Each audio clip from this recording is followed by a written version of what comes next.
مشهد من المشاهد اللي فرقت معايا جدا في حياتي، يعني اما استوعبتها وعرفتها خلتني اهدى نفسيا بنسبة مثلا 99%. خلت في حالة قبول وحالة سلام داخلي كده مع النفس اول ما فهمتها. يعني المشهد الاول كان بيحكي عن راجل عابد في معبد. الراهب او العابد اللي في المعبد ده ما بيخرجش منه، يعني هو قاعد في المعبد بتاعه على طول. والراجل ده كان مشهور جدا ومعروف جدا جدا، وناس بتجيله من حتت كتيرة جدا عشان يعني تتبرك بيه كده او تشوفه. يعني الراجل ده مات في نفس الوقت اللي ماتت فيه واحدة على الناحية التانية من المعبد، كانت واحدة مومس، يعني عندها زي بيت دعارة كده. يعني اللي حصل ان اوتوماتيك طبعا الملائكة نزلوا عشان ياخدوا الراجل العابد ده ويطلعوا بيه على الجنة، وخدوا المومس عشان يروحوا بيها على النار. الملائكة دخلت على ابواب الجنة فما رضيتش الابواب تفتح للعابد. استغربوا يعني ازاي، يعني المفروض الراجل ده راجل عابد وكده المفروض يخش الجنة. يعني الخزنة بتوع ابواب الجنة قالوا لهم لا، اسمه مش مكتوب، اللي اسمه مكتوب عندنا النهارده ان هو يخش، وقالوا اسم الست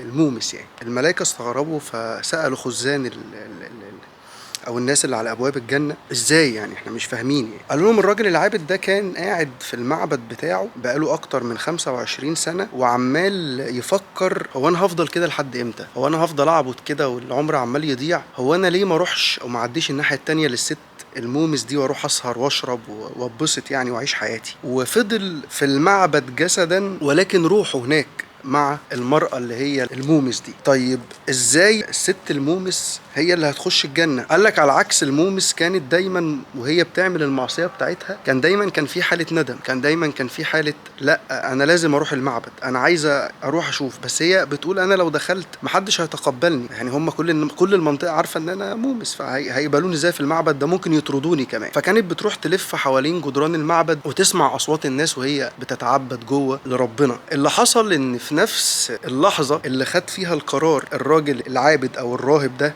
في المعبد بتاعه ان هو ياخد القرار ويقوم يروح عند الست المومس في البيت بتاع الدعارة بتاعها، هي نفس اللحظة اللي الست خدت القرار ان هي تخرج من البيت بتاعها وتروح المعبد. فهنا ماتوا هما الاتنين. فهنا دخلت المومس الجنة ودخل الراهب النار، لان كانت اجسامهم في حتة وارواحهم في حتة تانية خالص. افتكرت بعديها مباشرة حديث النبي عليه أفضل الصلاة والسلام، حديث أبي هريرة رضي الله عنه، قال رسول الله صلى الله عليه وسلم: أول من يقضى بهم يوم القيامة ثلاث.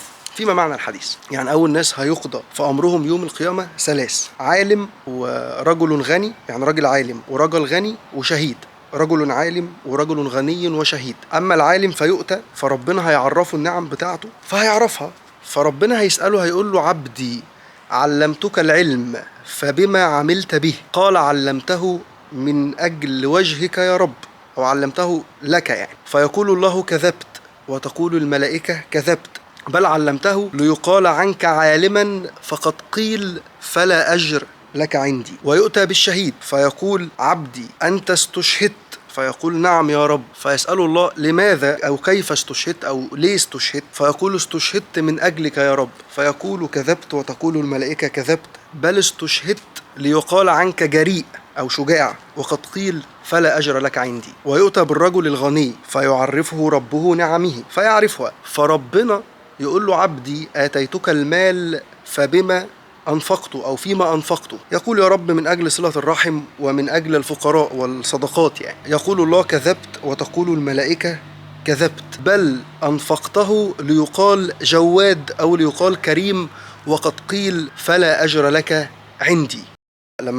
لما عدوا عليا المشهدين دول خدت قرار بيني وبين نفسي كده ان انا ما ينفعش احكم على اي حد مهما حصل، مهما شفت اللي قدامي دي بترقص او بتعمل فعل مشين او فعل سيء، ومهما شفت اللي قدامي ده راجل تقي وورع وقاعد في المسجد وعمال ينفق امواله بالليل والنهار. انا ماليش دعوه، انا مش ده دوري يعني. وان الحكم الا لله. انا مش دوري خالص ان انا اقول مين صالح ومين طالح، انا مش دوري اقول مين شمال ومين يمين، انا مش دوري اقول ده هيخش الجنه ولا ده هيخش النار. انا ما اعرفش. كان سيدنا ابو بكر الصديق ليه مقوله: لا امن مكر الله ولو كانت احدى قدماي في الجنه. انت ما تعرفش اللي مات ده كان ايه حاله مع ربنا سبحانه وتعالى. وبعدين فرحك الشديد بان انسان هيخش النار او بيعمل فعل هيدخله النار، فانت قاعد يعني تنتقد وقاعد عمال تسخر وقاعد عمال تاكل في لحمه. يعني هو هدفك كده انت والشيطان واحد، يعني انت والشيطان هدفكم واحد. فضيله الشيخ محمد متولي الشعراوي لما قابل احد الشباب اللي كانوا بيفجروا نفسهم اللي هم الخلايا الارهابيه فساله، قال له: يا ابني انت بتعمل كده ليه؟ قال له عشان الناس دول كفار وكده. قال له طب انت لما هتموتهم هم في الملهى الليلي او هم بيعملوا المعصيه دي مش هيخشوا النار؟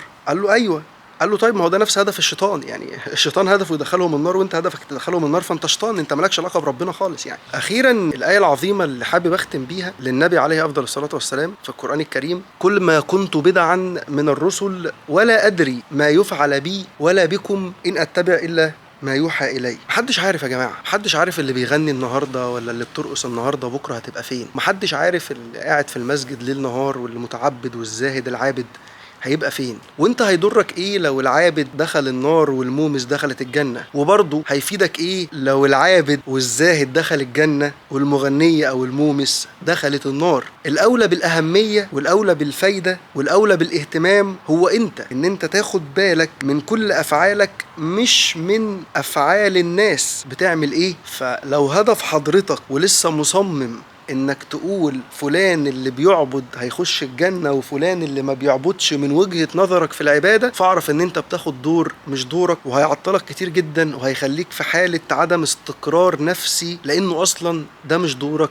ده دور الاله. فبلاش احكام على اي حد، وخلي حكمك ليك انت وعليك انت. فانت الاولى بالاهتمام، لان انت الاولى انك تخش الجنة وتنجو من النيران او من النار. ربنا يحفظكم يا رب ويجعلنا جميعا من أهل الجنة.